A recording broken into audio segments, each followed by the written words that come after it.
Thank you, Mr. Chairman. Thanks to the witnesses for being here. Ms. Vinograd, if I could just start with you. You work in the Office of Strategy, Policy, and Plans. Is that right? Senator, let me just say, I had my first visit to the state of Missouri on Friday. Oh, good. Deeply. Where did you go? I went to Jefferson City. Okay. I just want to share, I was deeply impressed by your Homeland Security professionals. Well, thank you very much. I look forward to going back. Yes, I work in the Office of Strategy, Policy, and Plans. And you work with Robert Silvers there, is that right, the Undersecretary? I do, sir. Your name is on a memo with Mr. Silvers dated September 13th, 2021. The subject is organizing DHS efforts to counter disinformation. This is the memo that recommended the establishment of the Disinformation Board. It was turned over to me and to Senator Grassley by a whistleblower. I have to tell you, we've had the darndest time getting any information about this board out of your agency.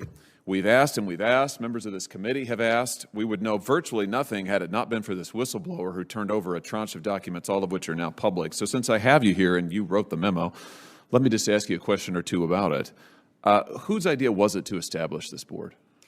Senator, the Department of Homeland Security has engaged in disinformation work pertaining to threats to the homeland and the American people for over a decade. With respect to this internal working group, there were discussions about the need to ensure that there were guardrails in place across the department to protect civil rights and civil liberties and privacy. And as such, there were discussions about creating this internal working group. Well, yeah, all of that I noticed is in the passive voice. My question is, whose idea was it to set up the? And you use the word working group, but I noticed that that's not at all what the memo says. It doesn't call it a working group.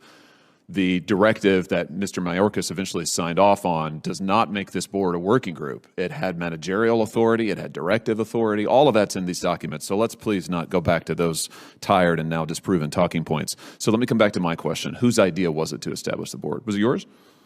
Senator, without going into internal deliberations of the Department of Homeland Security, there were a series of discussions among personnel. Who? I'm not going to go into the internal deliberations of the department. Why not? You're under oath. I am under oath, sir. That said, these are internal deliberations at the department. As you know, sir, the charter was signed by the Secretary of Homeland Security. Yeah, I only know that, by the way, because of the whistleblower documents. We would not know that otherwise.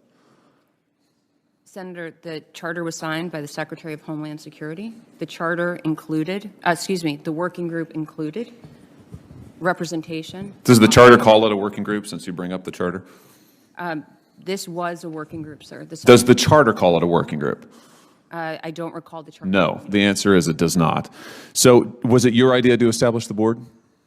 As I testified, Senator, under oath, the establishment of the working group was a decision taken, a conversation that was had among multiple individuals at the Department of Homeland. So you're not going to answer my question. Ms. Jankowicz, Nina Jankowicz, she was appointed to run this disinformation board. How was she chosen? Ms. Jankowicz was chosen consistent with practices for the hiring and vetting of political appointees. Walk me through that process. Who was involved? I don't know the full scope of that process. You weren't involved in it? I was involved in one piece of that process. What was the piece that you were involved in? I spoke with Ms. Jankowicz. At what point? As part of the standard process for political appointees, I spoke with Ms. Jankowicz. What time frame would this have been? This would have been, sir, I don't want to give you an incorrect answer. It's okay. Give me just a frame. Early 2021. Okay. February. January? I don't recall the exact date, sir. I can get back to you on that. Okay. January, February time period, perhaps. That would be early 2021. The Secretary signed the charter, I believe, in February of 2021. When did the Secretary sign off on Ms. Jankowicz being the head of the board? Senator, I don't know that the Secretary signed off on Ms. Jankowicz or not. As really? I mentioned, I'm not aware. He testified it was his decision. I believe the Secretary testified that he was ultimately responsible for Ms. Jankowicz. I don't know. So it wasn't his decision? Senator, I just said I don't know the full scope of that. Did you recommend favorably Ms. Jankowicz to the Secretary? After speaking with Ms. Jankowicz, I was impressed by her expertise during our conversation and noted my recommendation to others in the department. So you recommended yes. I think that sounds like it's a yes. You recommended favorably. Did you, at the time that you spoke with her and recommended with her, were you aware of her long history of comments on Twitter and other platforms of disinformation, anti-free speech rhetoric, and so forth, which has since become, I think it's safe to say, infamous? Senator, I was aware of Ms. Jankowicz's expertise in the field of disinformation and was impressed by her expertise. Did you know about these? Did you know about her many comments spreading disinformation about Russia, about the Trump administration, about conservatives? Secretary Mayorkas, by comparison, said he was not aware of any of this at the time. I'm just curious, were you aware at the time you recommended her to him? Senator, in my capacity as Acting Assistant Secretary for Counterterrorism, Threat Prevention, and Law Enforcement Policy, I had not read all of Ms. Jankowicz's tweets, but as I said, was aware of her expertise in this. Well, when you say you hadn't read all of her tweets, does that mean that she, I'm sure, has a lot of tweets, but were you familiar with the ones that have since become public? I was not, sir. Okay, you were not aware at the time. Did anybody bring those to your attention at any time before they became publicly released in this process, this vetting process? Not to my recollection. Okay, so somehow she got through this vetting process with no one, including all the way up to the secretary, apparently aware of what she had said on these public platforms. I find that sort of extraordinary. Was the White House involved in the selection of Ms. Jankowicz? I'm not aware of the full scope of the process, or as a as a political appointee, the standard processes were followed.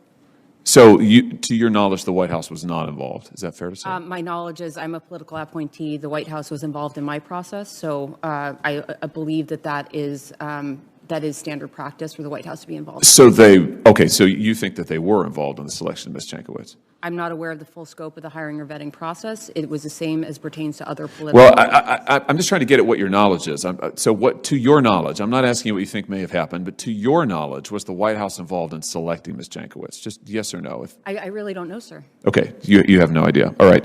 What's the current status of the Disinformation Board, to your knowledge? Well, it's on pause. And what does that mean exactly? It means the Disinformation Governance Board never met.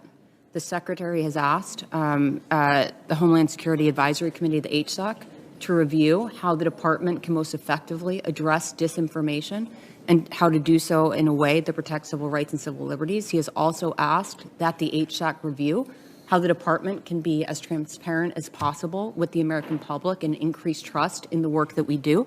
The HSOC was asked to conduct their review within 75 days, and while that work is pending, the Disinformation Governance Board, or the DGB, just is on pause. It's not meeting. There's not work underway. Last question. I know there are other senators waiting to ask questions. Did the board ever meet, any members of the board ever meet with Twitter executives? We know we have minutes of planned meetings with Twitter executives to ask for cooperation in tracking speech. Did that ever happen at any point, to your knowledge?